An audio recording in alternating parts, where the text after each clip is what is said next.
네, 안녕하십니까. 로지사의 이정엽 변호사입니다. 오늘은 이제 오랜만에 도산 사건에 대한 판례 간단한 사례 말씀드리겠습니다. 그 보통의 경우에 채권이 있었는데 채무자가 회생 절차에 들어가게 되면 이제 어떻게 할지 잘 모르게 되는데요.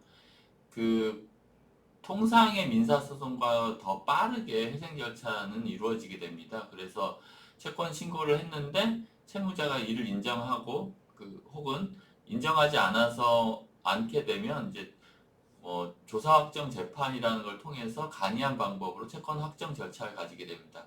양쪽 모두 인정을 하거나 아니면 조사 확정 재판을 통해서 채권이 확정된 경우에 그게 이제 채권자 표의 기재가 되는데요. 그게 채권자 표에 따라서 나중에 이제 판결과 동일하게 이제 채무 명의가 됩니다. 그런데 이 경우에 그 회생 절차가 잘 원만히 이루어져 가지고 회생 계획에 따라서 이제 변제가 다 되면 그 회생 계획에 따른 변제금을 받고 나머지는 이제 면책이 되는데요. 통상 그 개인회생 같은 경우에는 3년 정도를 이제 변제를 그 생계비 최저 생계비를 빼고 변제를 해야 되는데 중간에 이걸 못해서 회생 절차가 폐지되는 경우가 있습니다. 그럼 회생 절차가 폐지되면 그 채권자들이 이제 기존에 있었던 그 개인회생 채권자 표를 가지고 그 채무자의 재산에 강제 집행을 하게 됩니다. 근데 그때 채무자가 그때 가서 나는 이거 뭐 인정하지 못하겠는데 라고 하려고 할 경우에 과연 어디에 어떻게 하느냐가 좀 문제가 되는데요. 그에 대해서는 첫 번째로 대법원에서는 청구이의소, 그러니까 채무명에 대한 이제 집행력을 없애기 위해서는 청구의소를 그 처음에 진행한 회생법원에 해야 되고 일반 민사법원에 해서는 안 된다라는 게 이제 전속 관할이 된다라는 이제 판례가 있었고요.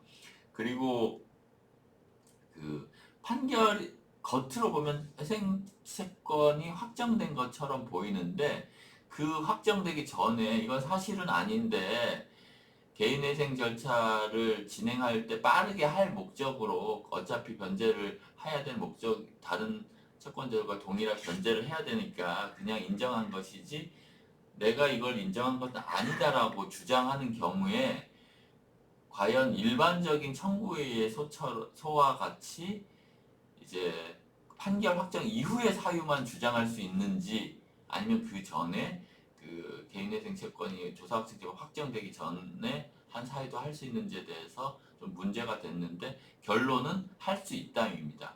그러니까 개인회생 채권자 표에 기재된 것은 회생 절차 내에서 다툴 수 없는 확인적 효력에 불과하지 기판력은 없다는 것이 대법원 판례 입장입니다. 예, 오늘 그 회생채권에 대해서 채권자표에 기재가 되었었는데 회생 절차가 폐지된 경우 그 경우에 과연 이제 어떻게 기존의 채무자에 대해서 강제집행을 할 수 있는지 그리고 채무자는 그 개인 회생 채권자 표에 기재된 채권에 대해서 어디에 어떻게 다툴 수 있는지에 대해서 말씀드렸습니다. 그 회생법원, 개인회생이라든지 회생 절차를 진행한 회생법원에 청구의소를 할 수 있고 그리고 그 모든 주장할 수 있는 사유에 대해서 다 주장할 수 있다. 이게 결론입니다. 네, 감사합니다.